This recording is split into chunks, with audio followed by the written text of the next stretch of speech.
Welcome to Soccer Morning on World Soccer Talk.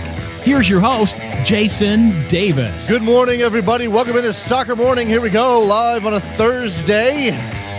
Hopefully, your morning is nice and quiet and peaceful and restful as you head into what I'm sure is going to be a busy day.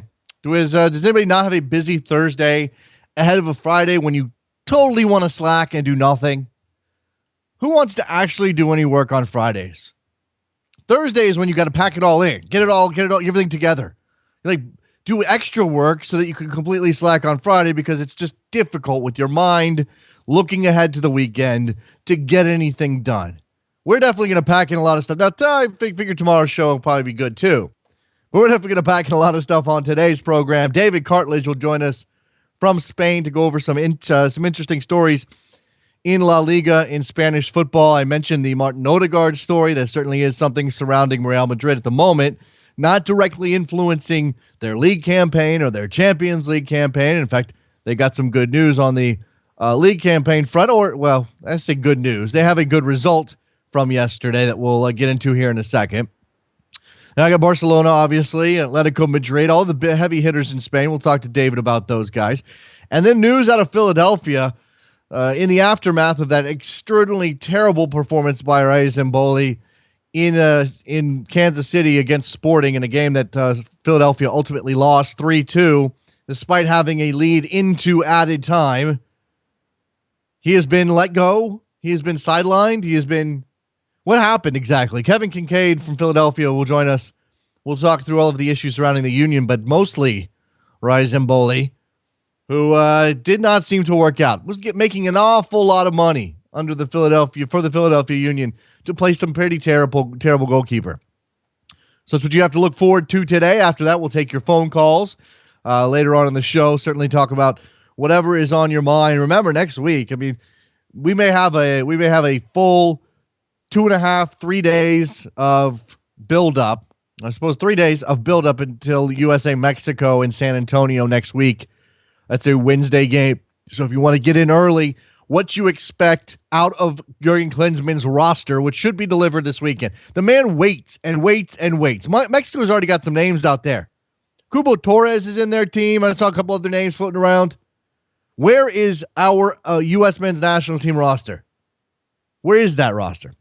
Let's do the news, because that's definitely not in the news. Let's do the news this morning. Club America overcame a 3-0 aggregate deficit from the first leg in Costa Rica to beat Herediano 6-0 last night at the Azteca Stadium.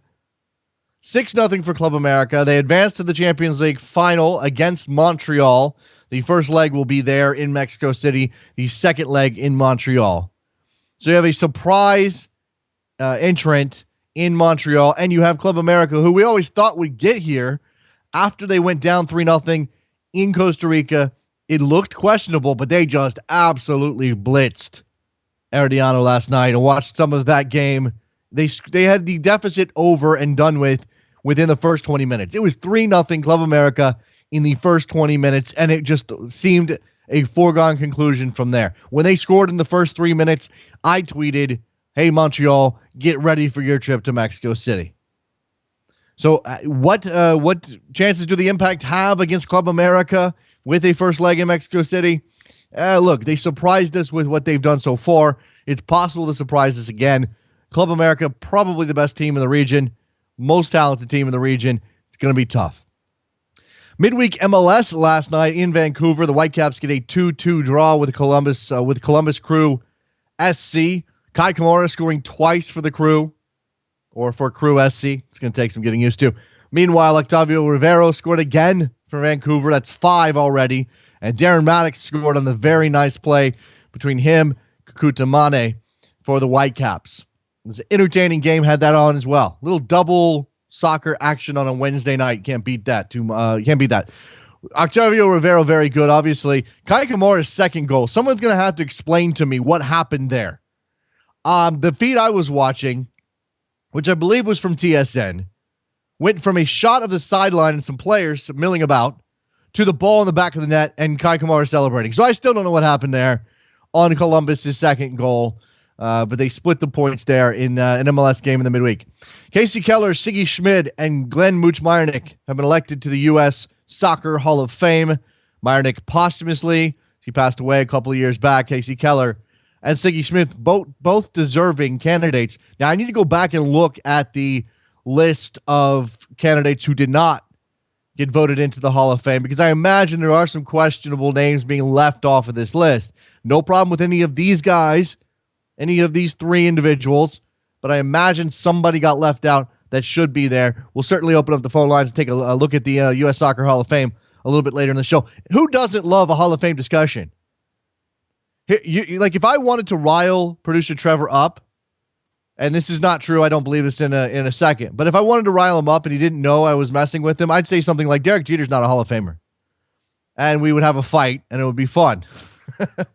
Mario Balotelli has posted a thermometer picture to his Instagram account to prove that the guy's sick, because there was some question over him missing that FA Cup replay against Blackburn yesterday.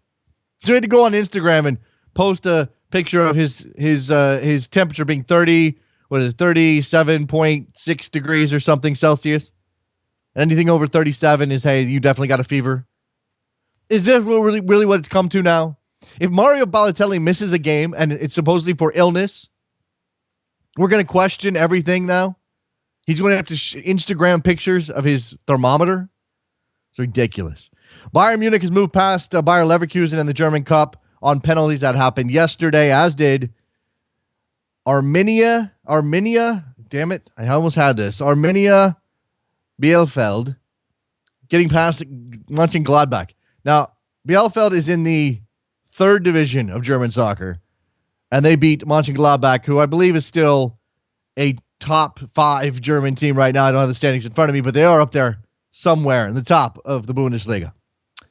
Zlatan Ibrahimovic, who, by the way, has a search engine. I have not clicked this link. Am I missing out if I haven't clicked the link that says, hey, everybody, Zlatan's got a search engine? Yes, I am a big fan of Zlatan Ibrahimovic. We share a birthday. I will continue to hammer that home. I share a birthday with Zlatan.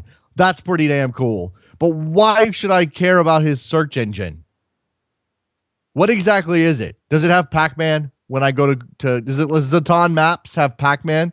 Because if it doesn't, what's the point? Zlatan Ibrahimovic scored 3 times in PSG's Coupe de France win over Stade Etienne, so they advance in that competition. That's what you had yesterday. You had, in this part of the world, you had Copa Libertadores, which I don't have the results here. I'll take a look at that. In Copa Libertadores, CONCACAF Champions League, a midweek MLS match, and across the pond, it was mostly cup games.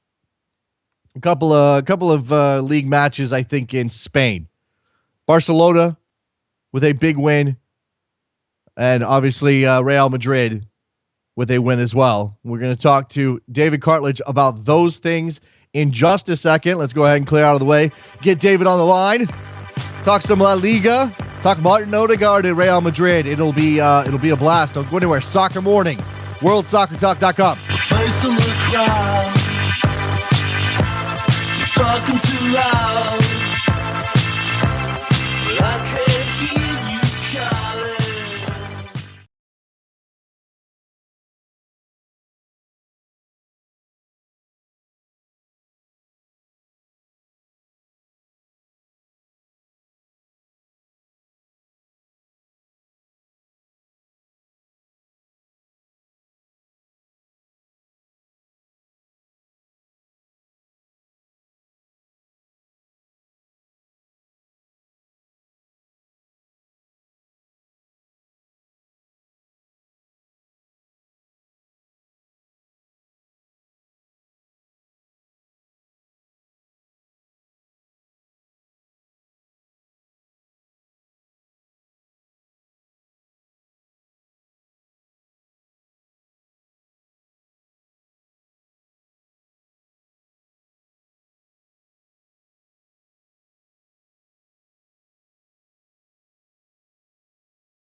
Welcome back to Soccer Morning on World Soccer Talk with Jason Davis. Here we go, back talking some La Liga with our friend David Cartlidge. He is on the line with me now. David, how are you? I'm well, thank you. Nice to be joining you. It's nice to have you. You're already tweeting out that you're going to be penning some love letters for James Rodriguez here during this discussion, and so we will get to James and his return to the Real Madrid lineup and just how influential he can be. I think what we should start with, though, is his teammate and Ronaldo scoring his 300th in his 48th goal of the season. First of all, his 300th of his Real Madrid career, 2-0 over Rayo Vallecano in that game. So before we get to James, hey, tell me about this 300th goal for Ronaldo. Look, it's a nice round number. We focus too much on those things, but it is meaningful. What does this say about Ronaldo and how good he has been since making the move to Real Madrid? Yes, so it's 288 games, and in that time, 300 goals.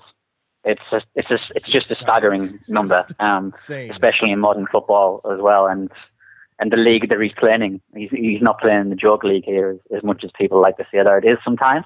He's not. He's playing at a high level here, and to do what he has done is just remarkable. And his game has changed considerably now. He's not outside the box as much. He's not dribbling or taking on players as much anymore. He's more of a poacher now. His game's changed massively, and with that, we see his goal tally increasing and not declining as he gets older. That is an interesting thing. I mean, sometimes you see players who, a player who relies on their speed, on their pace. For example, they lose a step, everything goes away. Their production drops off. I'm not saying that Ronaldo is much slower than he was 5 years ago, but certainly age has an impact. And yet here he is continuing to score at such a clip that the only person on the planet that can compete with him happens to be Lionel Messi, which is why, again, I think some people lose this context, David. We are living in one of the most remarkable times for a pair of footballers we have ever seen in the history of the game. Yeah, precisely. You know, it's football's own version. It's like having Federer and Nadal, and then Djokovic came along and Murray came along. You know, it's incredible having so many. You know, it's incredible. Sorry, having these two players at this level in this same era. There's not one person dominating a certain time, and they push each other on, and it's fantastic for the viewer. And I know people try to differentiate the two and say, oh, so and so is better. He's got more to his game, but I think above all, I think we must really cherish what we have with these two right now. Now, again, before we get to James here, we're going to give you plenty of chance to extol his virtues. Ronaldo, did he get a yellow card in this game for a dive? Is that going to be an issue? Yeah, that's right. He got this yellow for a dive. The Real Madrid players came out after and said it wasn't a dive, but he gets the yellow card and he misses the game against Loli Aibar. And it frees them up for later on, because there was a few players carrying yellow cards, so it frees them up. And yeah. So I think it was all in the plan, really. And if you like that sort of thing or you don't like it, then so be it. It happened, and he'll miss the next game. All right, so let's turn to James Rodriguez, the Colombian, back in the team, obviously after a long injury layoff. This has been a missing element for Real Madrid, and you can certainly point to, and I believe you have on this program, his absence being part of the reason things have not been smooth for Madrid. Now they've won their fair share of games. They've been good enough in certain competitions, but they've also had some bumps in the road. Tell me about James Rodriguez and what he did last night, and then what he brings back to Real Madrid. Of course, what he did last night, he again, like he has since his move, he's integrated immediately. It looks like he's never been away. He's been out for 2 months. But last night with his finish, it's 13 goals now and 13 assists in 35 games. It's an incredible number for considering the pressure he's under in terms of fee. The fact that he played Angel Di Maria, who had the best season of his career at Real Madrid and was then sold. And the fact that he's come back injured, and it's difficult for any player coming back into the Real Madrid team. And he just brings a wonderful vibrance and the purpose of his movement off the ball, and when he's with the ball, it's incredible. There's no other player, I don't think, at Real Madrid who can use the ball quite like him. He's very quick, he's very sharp, he's very agile. He knows his next move before the ball's arrived at him. He reads the game wonderfully in that sense. And he's come back, and the burden on Isco, I think we mentioned, it's maybe weighed down on him a little bit. And now James is back, it takes that off, and it maybe frees up the team a little bit more. And you can see everybody is happier for James Rodriguez being back as well. I think here's the tweet. I actually wanted to pull this up, David, and you've said it, but I think your tweet that you sent out last night is perfect. Seriously, I'd pay Price over and over again for James. He's fantastic, so sharp on the ball, on and off the ball. Every action with great purpose, and I think that last bit there is what you're talking about. That's the difference between an incredibly talented player who just for whatever reason is not effective, is not consistent. Maybe there's a lot of flash there, but you don't see it come to anything in the end. James has purpose, and that separates him. Yes, absolutely. He's very driven in his actions and how he works. He doesn't really. A normal player will have a little bit more time for thought, but James seems to know his actions straight away before the ball is received because of how he moves between the lines in that final third. And he can drop off wide as well. He can also come deeper, and he can play in many positions. And if the rumours are to be believed in the Real Madrid dressing room, there's a little bit of, I don't know, not anger towards Isco, but just a bit of query about how he's a bit more hesitant on the ball and he slows play down a little bit. With James, it brings back that storm what Real Madrid like when they counter. Real Madrid at their best when they're playing with pace, they're on the counter, and they use all attributes such as power. And James brings that back, and Real Madrid are a far, far more direct team with him. And that's not down in their score. It's just two different types of players and what they bring. Let's turn to Barcelona because they still have the lead at the top of the La Liga standings, and they maintain that with a 4-0 win yesterday over Almeria. Just a brief report on Barcelona's performance and how likely it is that you see them holding on to this lead, because as much as Real Madrid may look better with James Rodriguez in their side, they still have a gap to make up. Yeah, indeed. It was pretty much a routine win. I mean, I know it was 4-0, but it wasn't really a 4-0 in the sense that they didn't they weren't at their best. They were in a different gear, and I understand that the games are coming thick and fast. They had a very, very tough game at Celta de Vigo, which they managed to win as well, and then they're winning gritty at the moment. It's not pretty, but Luis Enrique is getting the results, and at one time he wasn't getting the results and getting flack. So there's people now still giving him flack, saying that Barcelona should be maybe playing a little more attractive. But at the end of the day, he's getting the 3 points in the bag. Barcelona are holding on, and right now they're looking in very, very good shape. What was this I see about Luis Enrique and the status of Neymar and questions over whether or not he had benched Neymar? Yeah, again, I think he's just a little bit out of form, and I think if Luis Enrique had persisted with him, it sends out the wrong message that, you know, this is the big Barcelona signing. Look, I'll take him out the team if he's not playing well, and that goes for anybody, and that's just how it is. Neymar's just a little bit short of confidence at the moment, and also I think games have mounted up. He hasn't been afforded much of a rest. He's been travelling about Brazil as well, and I think it's a good time to rest him. And maybe for the last 5-6 league games, and then obviously the important Champions League games, he might be a little bit more fresher. That confidence might come back. So I don't think there's too much to worry about there. It's just a general drop. Atleti with a win as well. They are still hanging on, by a thread, I suppose. Give me just a quick snapshot of Atleti at this point in their season, and as we get closer to, the big time here at the end of the Champions League. Yeah, again, very much routine Atleti at the moment, very gritty, and it's Antoine Griezmann who's really carrying them in the sense that he's bringing that bit of flair, he's bringing that bit of excitement to them, and like James Rodriguez, he provides a lot of purpose, and he's really electric with his actions, and right now he's a difference maker for Atleti. But I think Simeone will say, "Oh, we're still chasing the league," but I think it is gone, and the big picture for Atleti is securing that third place and pushing in the Champions League, getting that trophy what just evaded them last season. Yeah, in terms of securing third place, both Valencia and Sevilla 4 points back. I mean, do you really see either one of those sides being a challenger for that third spot? Yeah, I mean, I do. I think that's the most exciting thing at the moment, actually, about the Liga, is that one could go either way. And I think Valencia missed a massive chance at the weekend against Villarreal when they drew, and tonight Valencia got another big game. So with Sevilla winning, the pressure is on Valencia to secure a win tonight, and it's a very difficult one at Athletic at San Mamés. And even though the form at San Mamés hasn't been as solid as usual, it's still a horrible place to go, and especially a weeknight as well.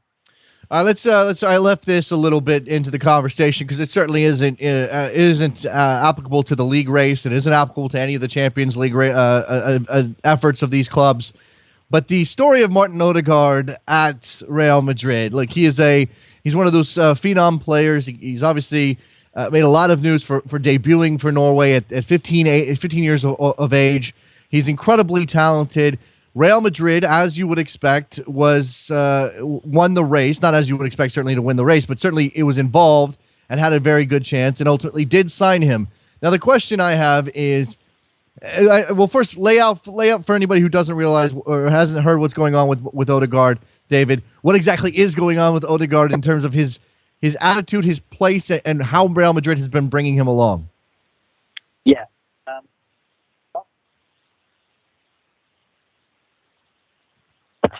Martin Odegaard is refusing to train with the reserves, Real Madrid Castilla, and only joins in with the training on the eve of the team's games. And it's very difficult, therefore, for Odegaard to come in and be tactically sound, know the system, integrate with his teammates when he's only coming on the eve of games. And the feeling is from people at Castilla, which is Real Madrid's B team, he's right now just wants to train with Cristiano and the superstars, and he maybe sees himself as better than the others. And some promises maybe haven't been kept in terms of he wants a bit more action with the first team. So that's how things stand at the moment. Now, the response to him refusing to train with Castilla beyond, outside of that training session just before a game, what has it been both from what you're hearing out of Madrid and then in general, the sort of the fan base, I guess? Is this, well, we've got a petulant child on our hands, or is this, hey, the club did promise him these things, why are they trying to change it on him now? Yeah, it's very mixed. Those are definitely the two factors, and it's a case of taking a side, really, about which one you actually believe. So it is very much down the line at the moment. I think there's a acknowledgement that maybe Real Madrid have said certain things to Odegaard to get him to come, to turn down Bayern Munich, to turn down Manchester United, or the other million clubs that he toured with his father. And then there's a part of that, should Odegaard really not be complaining? Should he just be getting his head down and working hard and realise that he can't just walk into the first team because the likes of Khedira and Yaramendi, they can't get games in their team. So why is this Norwegian kid, why should he just walk into the team? So it's very much split down the line of feeling on this story at the moment. Well, I guess what we have to ask here is whether or not we should be surprised at all if he does have a bit of a petulant attitude, if he does think if his head has swelled, because again, it's about the chase from those clubs you mentioned. If you have Real Madrid, Manchester United, Bayern Munich coming after you, and then the team that does ultimately sign you has again, bigged you up so much in order to get you to come to their club. How else would we expect a 16-year-old to handle all of this? Yeah. I think there's probably a few people who's going to say, like, look, defend Odegaard and say, like, look, I think the main thing is he should have been. There's clearly something going on with the way he's handled by his parents, by his father, namely, who organised the tour, who decided which team Martin would sign for. So I think something's gone wrong there. And yeah, there's got to be an expectancy that, look, you tell this kid he's this wonder kid in world football. You pay him all this money. You put him alongside Cristiano. You say, look, it's one of the biggest clubs in the world. And okay, he's gonna, you're asking a lot for somebody to stay grounded and all that. But I don't know. I think you can look at it from every single different angle, but I think he should have been better advised. I think there should have been a different move. I was very much in favour of Odegaard going to Ajax. I think that would have been a good move for him, for instance. The bigger the club, the bigger his expectations of being a star fairly quickly. I mean, that doesn't seem like they would go together necessarily, because it would be more difficult for Martin Odegaard to break into the Real Madrid first team than it would be for him to break into the Ajax first team, just based on pure talent available. And yet, because they're Real Madrid, that sort of, again, swells his head. This is the club that came in for me. Well, I must be amazing. I must be the best thing since sliced bread. I'm the golden child, which, again, is partly on his parents, as you identified. Juan on Twitter wants to know, David, if you think any of this has to do with a language issue when it comes to Odegaard. Yeah, that's another thing as well. That has actually been mentioned. It was in the report as well. The language situation has been, it has been there. He's obviously getting schooling to brush up on his Spanish, but it's difficult sometimes when you've got lots of things going on. You've got your lessons, you've got your education going on, you've got your football going on as well, and then you've got your Spanish as well going on, and then there's other things as well as adjusting and adapting to life in a city where where your friends aren't anymore. And again, he's very young. He's 16-year-old. It's a big change in many areas for him. There's a bigger picture here, though. I think people need to. I think if these reports are still coming out in a year's time and we haven't seen a change in the situation, that's maybe when we should worry. I think right now it's a bit too immediate to look at this story and take too much from it. I think a year down the line we need to see his adaptation, see how Real Madrid are handling them. And to be honest, we truly don't actually know what is really going on at Real Madrid with Odegaard as well. This report's come out, and it'll be interesting to see how it develops. Certainly, and you can't call him a spoiled product, a spoiled talent, until he reaches a point where it's clearly there's no return, or he's not showing enough to even get. And again, this is all relative too. I mean, we're going to say he's a disappointment if he's not starring for Real Madrid in 3 or 4 years. But if he leaves from Madrid and he's playing first team minutes for a mid-table club in Spain or somewhere else, I mean, that's not like it's a bad career either. It's not up to the standard that has been presented, and again, up to what his expectations are. And this brings me to the question, David, of how these situations are handled, how these phenoms, how these wonder kids are ultimately handled in a global soccer environment. If Martin Odegaard debuts for Norway at 15, he's clearly an incredibly talented player.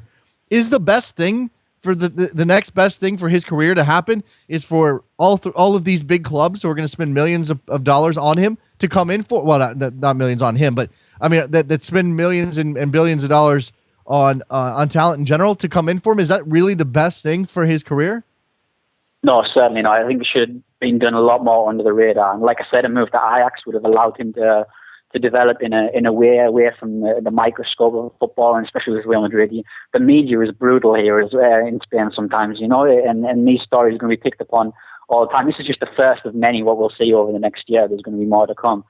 But I will say, I think the whole tour thing where Martin was going around trialing at different clubs, saying he didn't like this, saying he didn't like that, not him personally, but coming from his father and noises around his camp, got things off on the wrong foot for him in terms of Odegaard and in the wider football world. I think that's left a sour taste with a lot of people. A lot of people got really sick of hearing, Odegaard's in Munich today, Odegaard's in London today. And I think that's really, I don't know, it's not going to give him a lot of sympathy if things are going wrong here, unfortunately. And again, that's sort of a created profile, a perception of Odegaard that may or may not be fair. I mean, based on his actions at Madrid, and if he's refusing to train with the second team because he wants to be spending time with the first team, again, you have to remember that there may have been promises made and broken. But if he's got this reputation now as spoiled, as churlish, as a problem child, that's going to follow him for a long time. I mean, well. So is it fair? Again, it's not really fair. We don't know exactly what's going on internally. I don't know. I'm sort of flustered by the notion of a 16-year-old kid having all of this thrust upon him, and then us expecting him to just put his nose down and develop into the superstar he's supposed to be.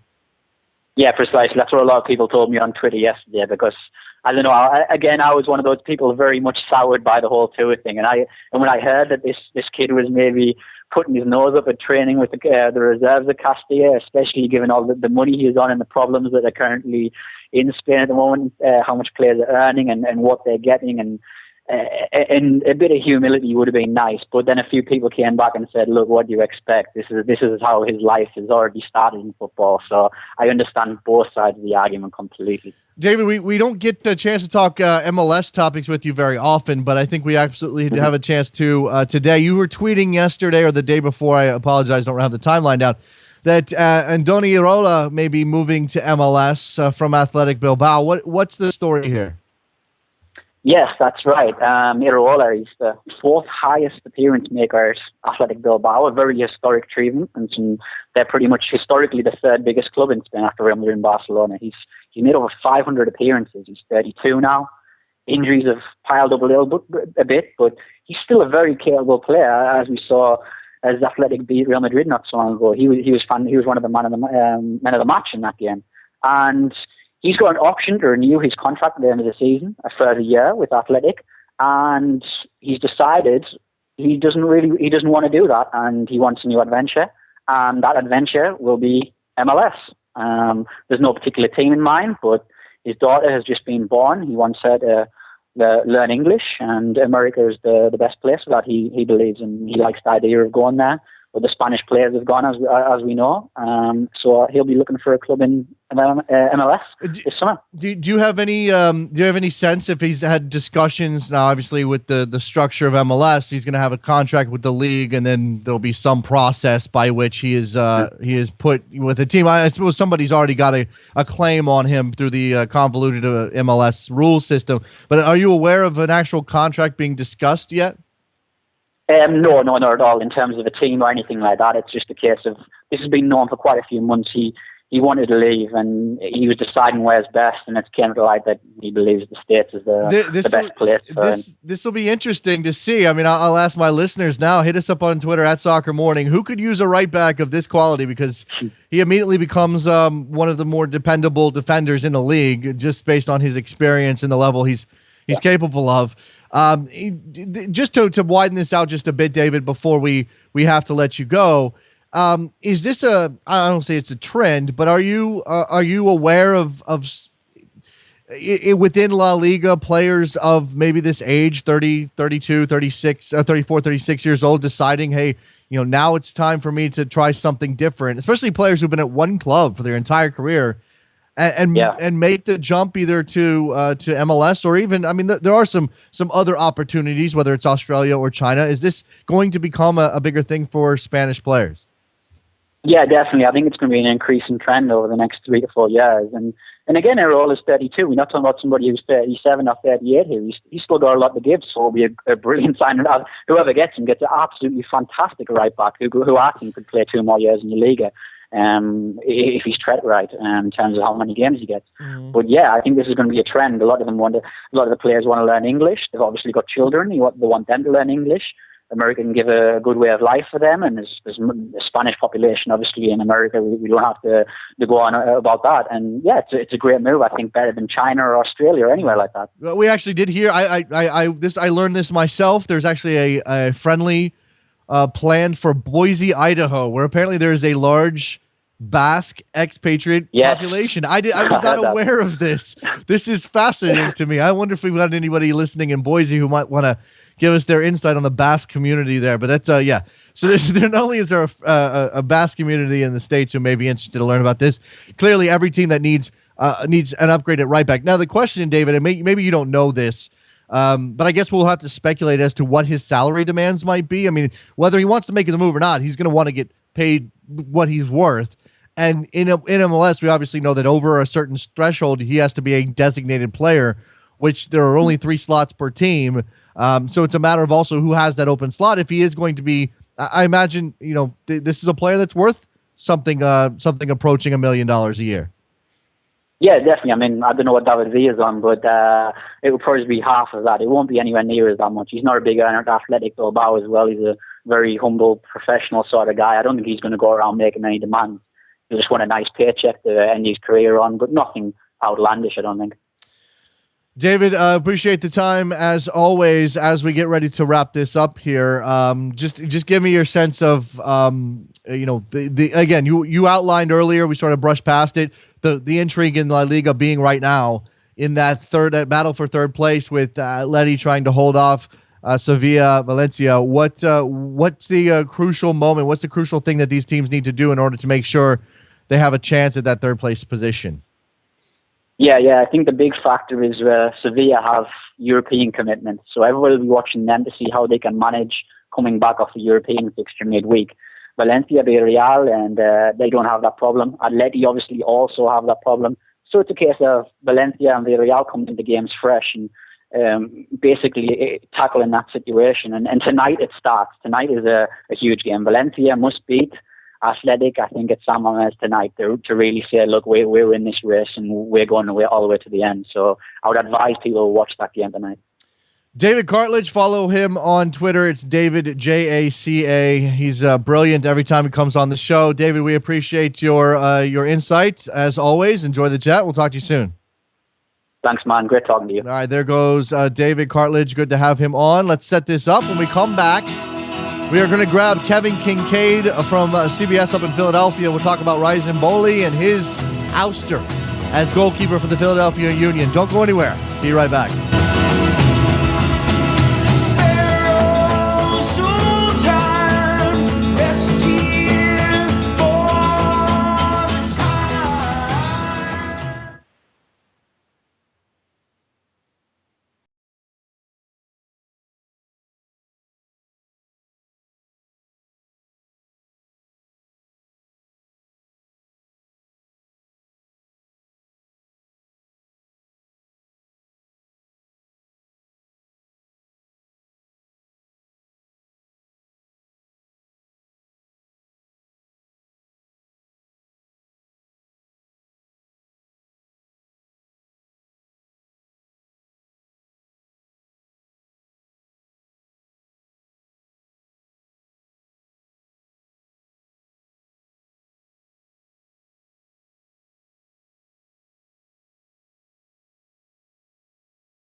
Welcome back to Soccer Morning on World Soccer Talk with Jason Davis. Here we go, back on Soccer Morning, talking MLS, Philadelphia Union. Yes, I know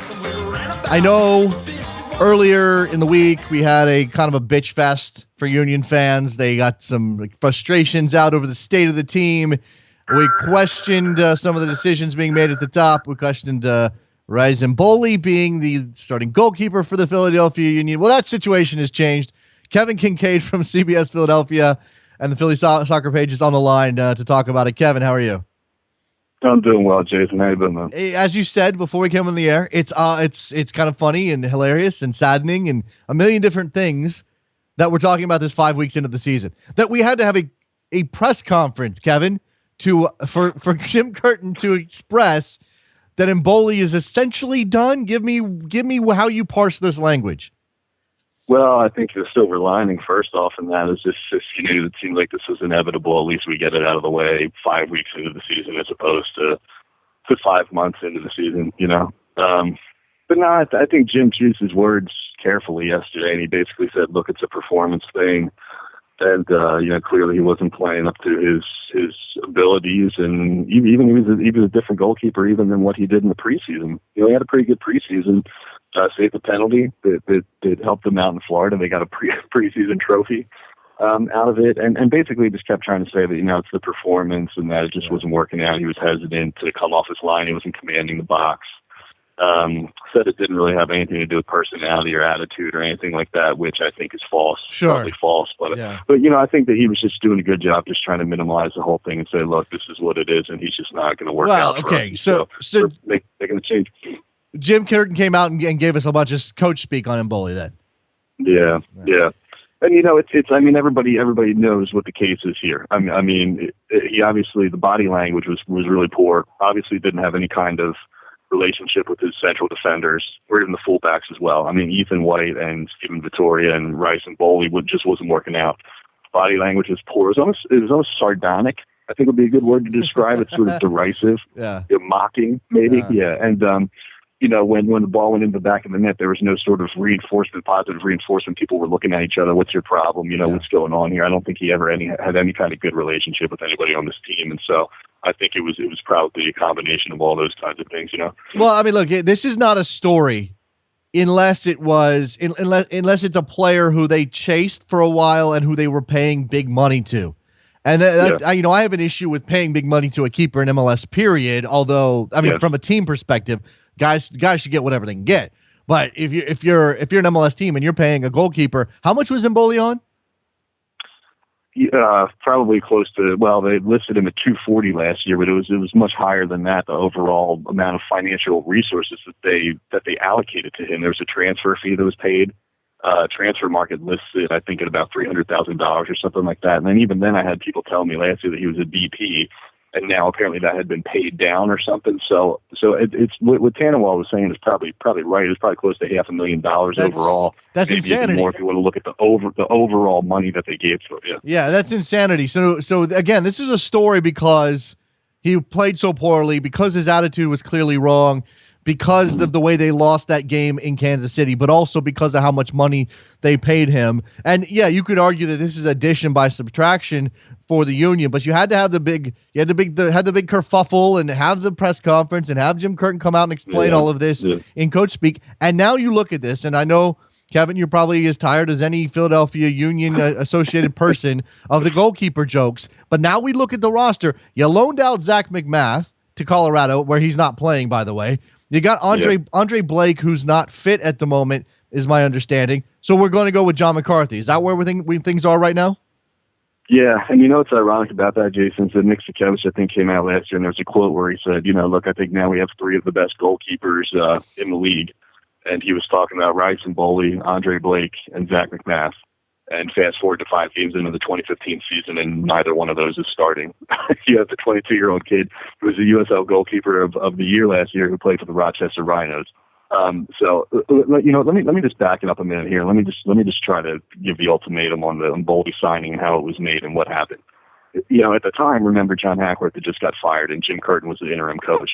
They were looking around, sniffing around. I think I was on the show last year talking about Rene Muhlenstein and how he was still involved. And even though he wasn't going to be the head coach, they were still taking advice from him. And this was sort of preceded him becoming a consultant for the team.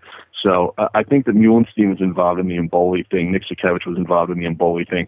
Jim Curtin, I think, who probably would just, what was he going to say? No, I don't want this player. He was an interim coach at the time, probably looking for his dream job. I think it was a fluid process where a bunch of different people were involved in this kind of thing and said, the agents came to us, or this guy was made available to us. What do you think, Renee? Do you like him? Yes. Jim, do you like him? Yeah, sure. Let's sign him up. Nick obviously liked him. He was a goalkeeper his entire life, sort of has an obsession with that position. So this is sort of the involvement of a lot of different people. And at the end of the day, the biggest issue with this, Jason, is not his performance or his attitude or anything like this. The biggest issue is that they never needed him in the first place. Right. And that throws up a bunch of red flags for me, Kevin. And I don't want to go out. I'm not going to slander anybody here, but I will. I don't to kind of drive home this point and the red flags that are up. This is a club that had an issue, and I don't know where things are with the investigation or anything else, but with Peter Novak and some relationships with agents and perhaps some money being passed around because of signings. And again, I'm not throwing that at Sakevich or anybody else or Hackworth or anybody else that was involved at the time. But when you don't need a player and you're spending this much money on a player, and Muhlenstein shows up and says, yeah, this is a guy I like, and again, there a lot of things are not cool here, even if it's just a matter of how the organization is being run from a let's win some games perspective. It's certainly a fair point, and again, maybe something more will come up with that. But as you noted, that was notorious in the Peter Novak era, and that's why John Hackworth cut ties with all of the Central American and South American players that Peter Novak and Diego Gutierrez signed in 2012. All those guys were out the door almost immediately. And then even then, the Freddie Adu situation, that lingered into 2013 with the whole Cleverson swap and whatnot. Seems like every year they have a new coach or a new season or whatever, they still have some kind of financial constraint from the year before that's sitting on top of them. But the disappointing thing is, Jason, it's not, as poorly as Rais was last year, he had an off season. He played in the African Cup of Nations. He had a good preseason. Everybody was saying, all right, it's, we'll see. We'll give him the benefit of the doubt. We'll see what he has this season. Maybe he'll turn out to be a great goalkeeper. And so the slate was theoretically clean. They were saying, well, let's give him a chance. Let's see what he has. People seem to have turned the page. We'll put him back there. He's starting a fresh start, a fresh season. And it only took 5 games to go downhill. And I'm not going to absolve the defense of the issues of the blinging either, because the defensive marking was terrible. The positioning from some of the defenders was really, really bad, and Rais was hung out to dry on a couple of those goals, but he didn't do anything you're sitting there waiting for him to differentiate himself from Zach McMath or make that save, make that stop that kind of saves a point or saves a goal or something like that. And even with the poor defensive positioning and marking, that never happened. I'm just looking at the roster here, Kevin. I'm thinking about the way the Union are playing right now, which is obviously poor. I'm thinking about the way that things have gone over the last couple of years, and it occurs to me that there is seems to be a problem with alienating players, with driving players, pushing players away, forcing players who are upset with the team. And again, this is a two-way street, and ultimately it's a business, and you got to be willing to make hard decisions.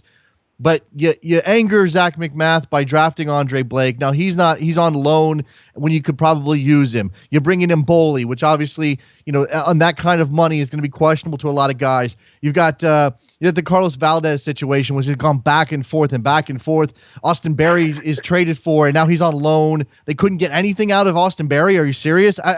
And Danny Cruz is sent out on loan to Norway as well. Yeah, this team. It's funny we laugh about it, Jason, but I've been messing around with the idea of writing a book about the Philadelphia Union, and just for the hell of it, I just started to put together an outline of just what's happened in the first 5 years of this new club.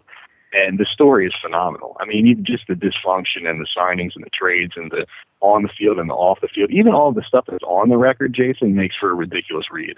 And that doesn't even include all the stuff that went on behind the scenes over those first couple of years. I mean, It's just been so poorly run and poorly mismanaged when you knew that they didn't have the finances or really much to work with in the first place. At some point, you just got to say, you got Jim Curtin in place, you got Chris Albright in place. They say they're going to get a general manager. You just need some kind of stability here, even if it's not even the right guys necessarily, because what's the alternative here? You pull another Hackworth or another Novak? I mean, that doesn't get you anywhere. No, clearly there needs to be some sort of stability with the Union. And I'm going to ask you, going back to the beginning and the birth of this franchise, whether or not sort of the excitement, the enthusiasm, the will that was the Sons of Ben and the way that this team came about, if that created some expectations that maybe they couldn't live. Now, I know Sugarman took a hit in terms of his personal fortune, which may or may not have an impact on the way the team was run. But there's a common denominator through all of this. There's one person who has been at the helm from the very beginning, who has overseen all of this upset and change and problems and players going in and out, and it's Nick Sakiewicz. And you have to sit here. If you're a Union fan, if I was a Union fan, Kevin, that's the guy I'm focused on. Should it be? Well, yeah. I mean, obviously, because again, he's the only him and. I lost Kevin Kinkead. That's going to be a problem. That's probably not going to resolve itself here for a second. Let me see if I can go ahead and bring Kevin Kinkead back. I apologize for that. That's a brief technical glitch on my end, not on the feed. I know we've had an issue on the feed this morning. I apologize for that as well. Let me see if I can pull this up real quick and we can get Kevin on and finish up this discussion on the Philadelphia Union. Obviously, with Rais Mbolhi being ousted, that's not everything here. Let me take a break real quick. Can we do that, Trevor? Let me take a break, and when I come back, I'll have Kevin Kinkead on for just a couple more minutes, and we'll finish up this discussion on the Philadelphia Union. Soccer Morning, World Soccer Talk. Be right back.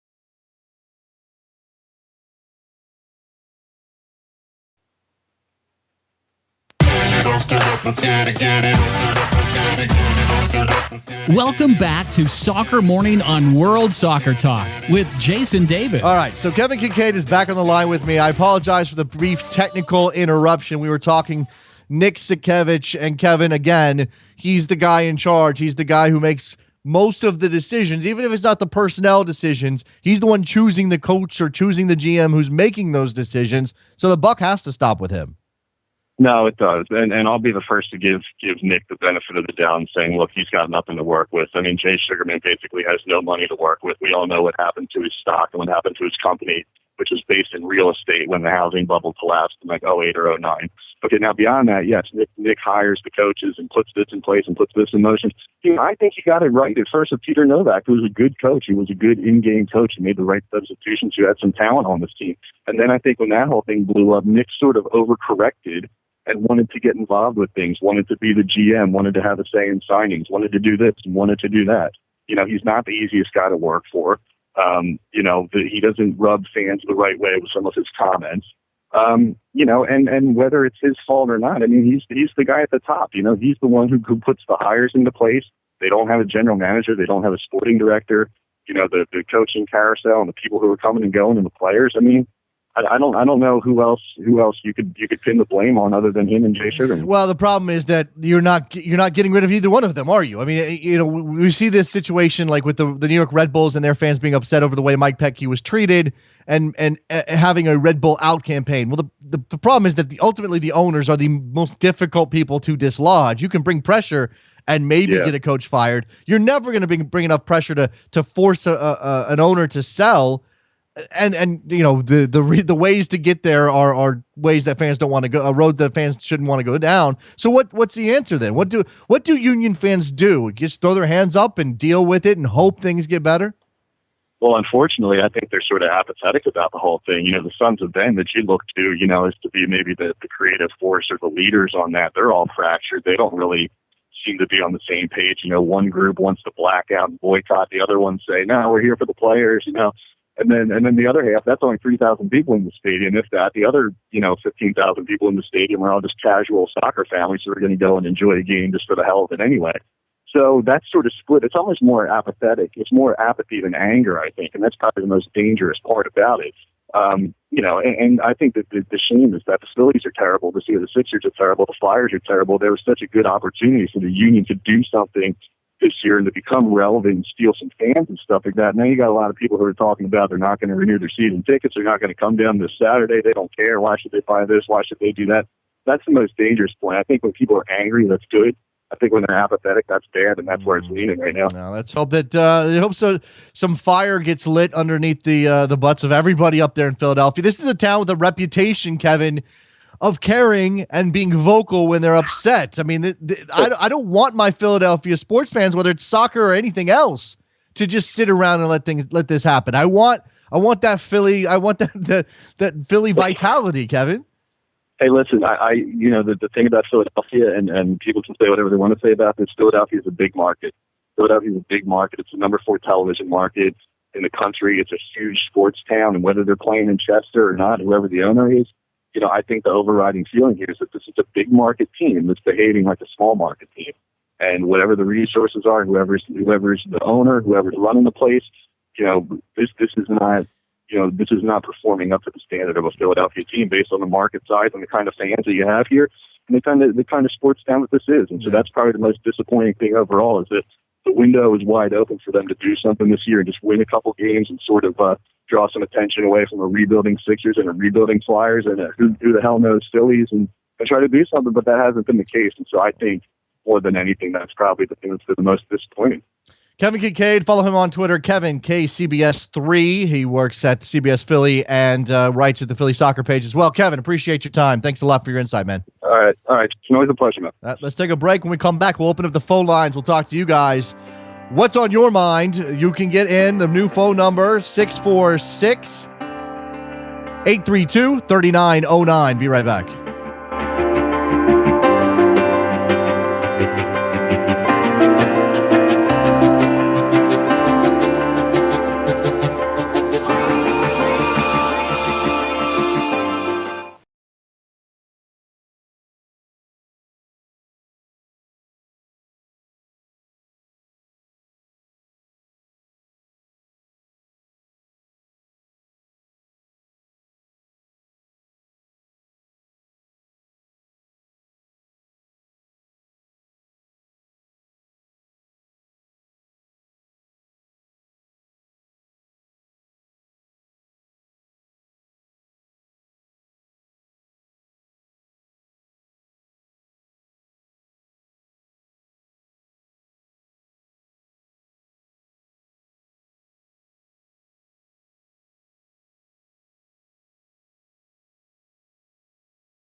Welcome back to Soccer Morning on World Soccer Talk with Jason Davis. Here we are back on a Thursday show, Soccer Morning, World Soccer Talk.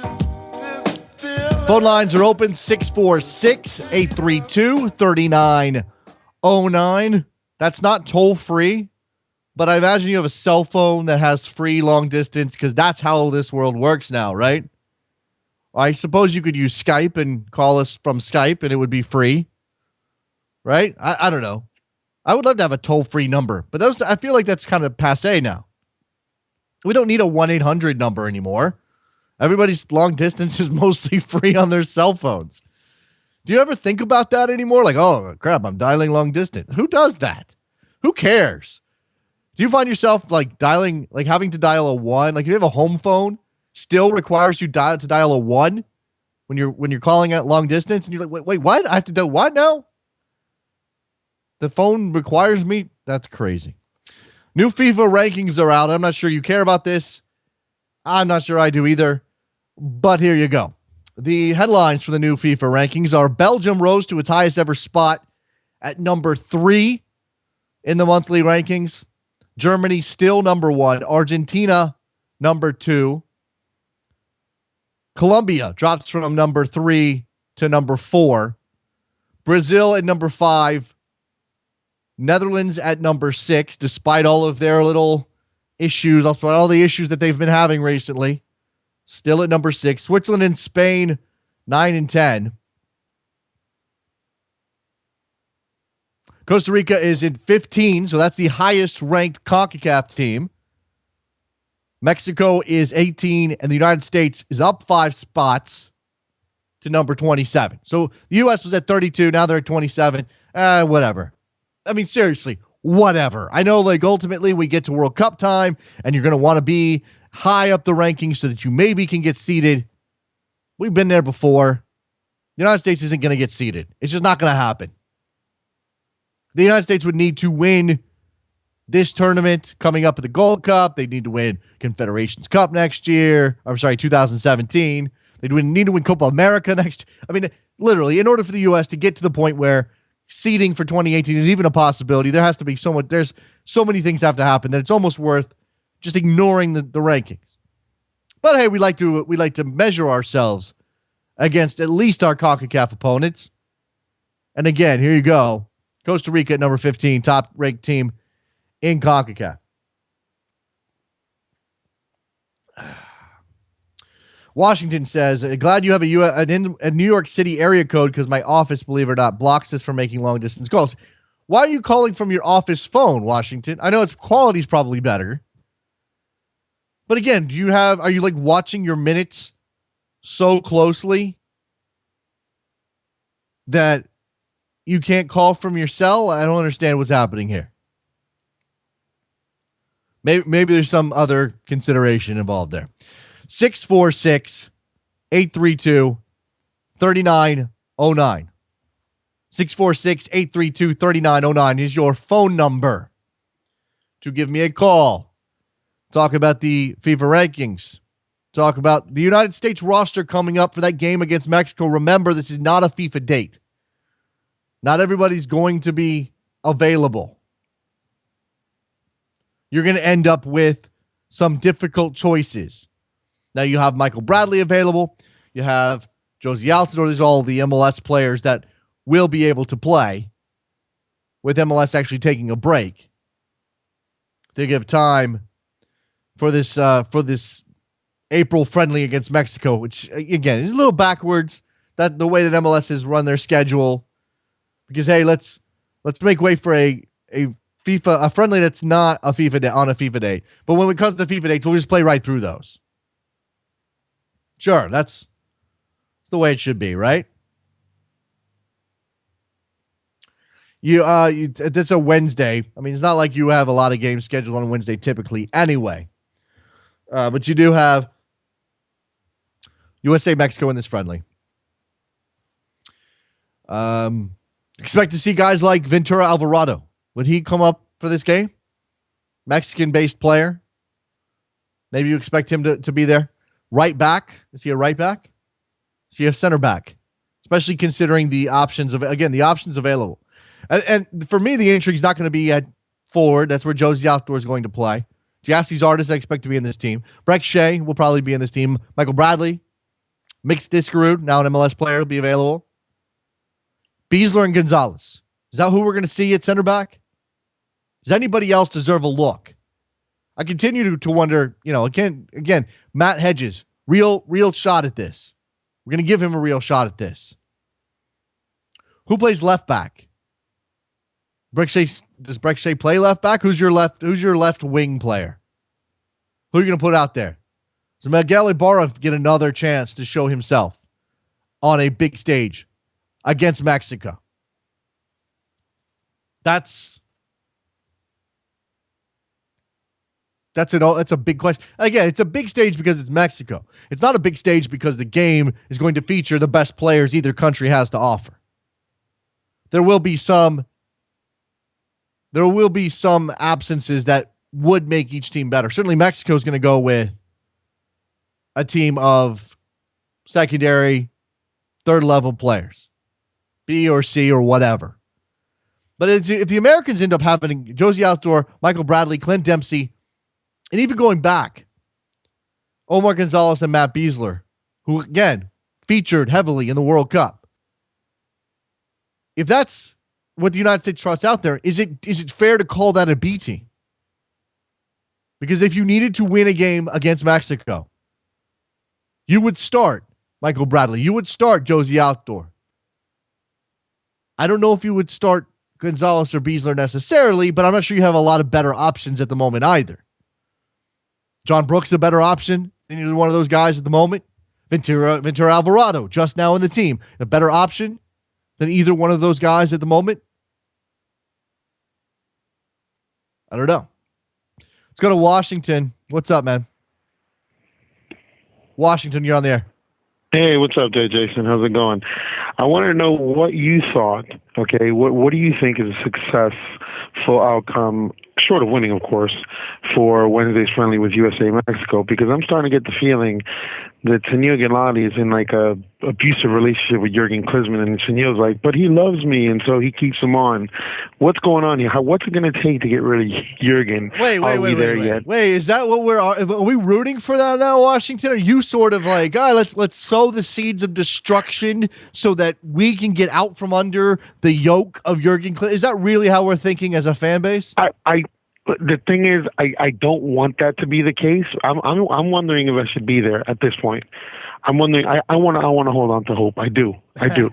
Okay, but I'm wondering, when is enough enough? Like, when do we cut our losses? Am I being premature? I'm asking you this. It's the Gold Cup. It's 100% the Gold Cup. I mean, for me, again, I can be practical about it and say I don't think Sunil Gulati's letting him go. It's not going to happen. I don't care what happens in the Gold Cup. Sunil Gulati has pushed all of his chips in on Jurgen Klinsmann through the 2018 World Cup, and the only person who can change whether or not he coaches through the 2018 World Cup is Jurgen Klinsmann. But I do think that from our perspective, as fans, we judge him on this Gold Cup. If they finish third, if they don't win, if they lose a game in the group stage, they've lost one game in the group stage. In the history of the Gold Cup on American soil, and that was to Panama a couple years back. If they lose a bunch of games, if they don't play well and scrape into the semis and get knocked out, then we are going to rabble. We are going to. We have to. And if he doesn't, and if it's like you say that he keeps on Jurgen, I mean, what then? How do we get rid of Sunil? Because I think the problem then is Sunil, not Jurgen. How do we get rid of Sunil? You know what I mean? At this point, honestly, I was a lot I don't know if you can understand this. I was a lot happier with Bob Bradley than I ever have been with Jurgen Klinsmann. Well, I don't care about the records. I don't care how much we've lost. I don't care that Jurgen won a World Cup 25 years ago.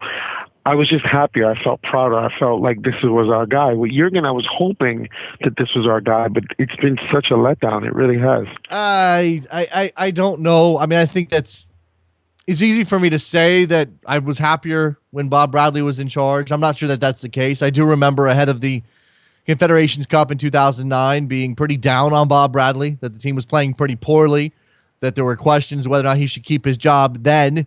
Now, ultimately, he did take them through the World Cup. I think that's difficult to say.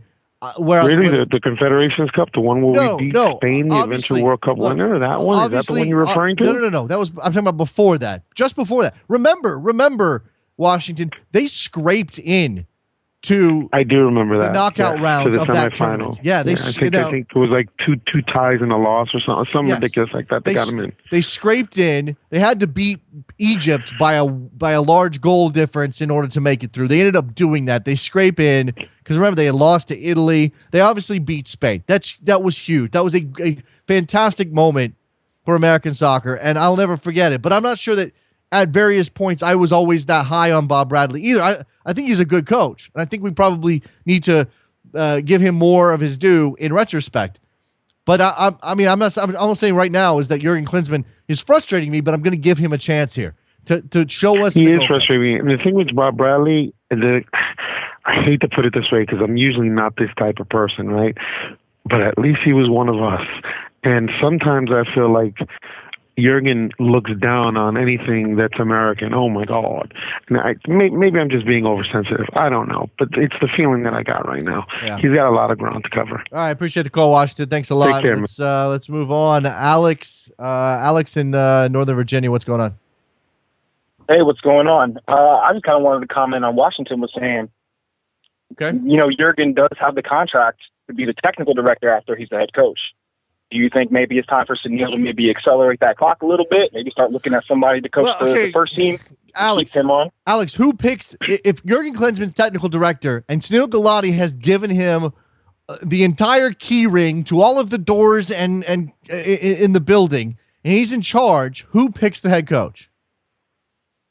That's a very, very good question. I think at some point, maybe Sunil would have to flex a little bit, depending, maybe test how good their relationship really is, introduce a couple people, see how he feels about it. I mean, yeah, but I know Jurgen probably has a whole lot of pride and wouldn't be about that. He's already given everything to Jurgen Klinsmann. He already said, here, this is your program. I'm trusting you. I am wholeheartedly behind you and whatever changes you're going to make. Because I think that Sunil Gulati has bought in on the notion that Jurgen Klinsmann is changing things from the inside out. Whether it's apparent to us from the outside almost doesn't matter right now.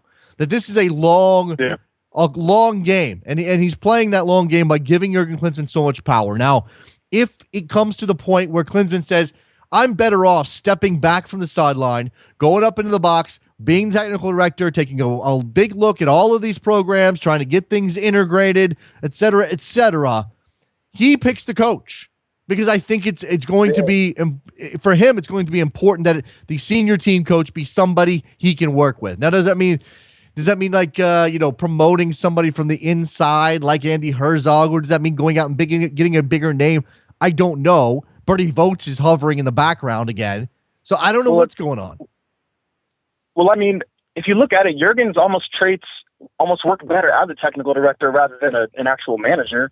I think when it does get to that point, he'll be more valuable at that position, being able to use his zero connections without actually messing up.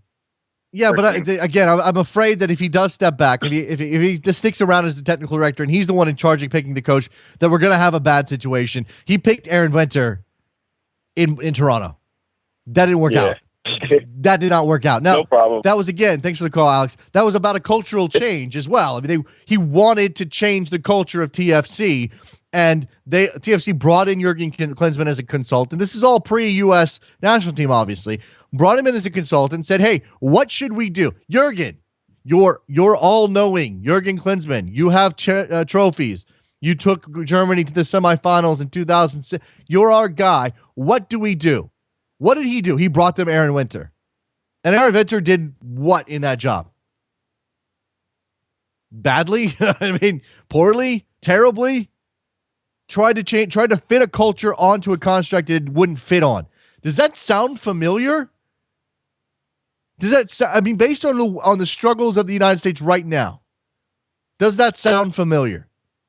Now, and this is going to get all the way back to a question of how do you change a culture?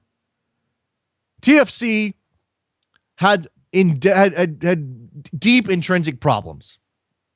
They did, and that obviously impacted whether or not they were ready to take on whatever changes Aaron Venter wanted to put in place, whatever changes Jurgen Klinsmann wanted to put in place.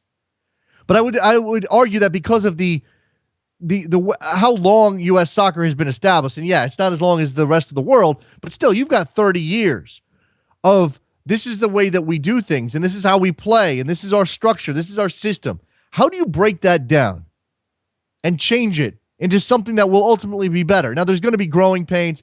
I mean, this is breaking eggs to make an omelet, to use that analogy. Is Jurgen Klinsmann, do you trust, that's what it comes down to here. Do you trust that Jurgen Klinsmann is breaking eggs to make an omelet, or do you think he's breaking eggs and they're all over the place? There's some on the counter. There's some cooking on the stove, but not actually in a pan. They're just on the burner. He's tossing them around the room. They're sticking to the ceiling. No, don't ruin my analogy, Trevor Hayward. I mean, that's all I'm asking you. Do you believe Jurgen Klinsmann has a plan? This is a simple way to say it. I'm not sure. I'm not sure that he does. Phone number 646-832-3909. I think Jurgen Klinsmann has a notion of what he wants this to be. I don't think he has a notion of how to get there. But I think he is insanely confident that he will get us there.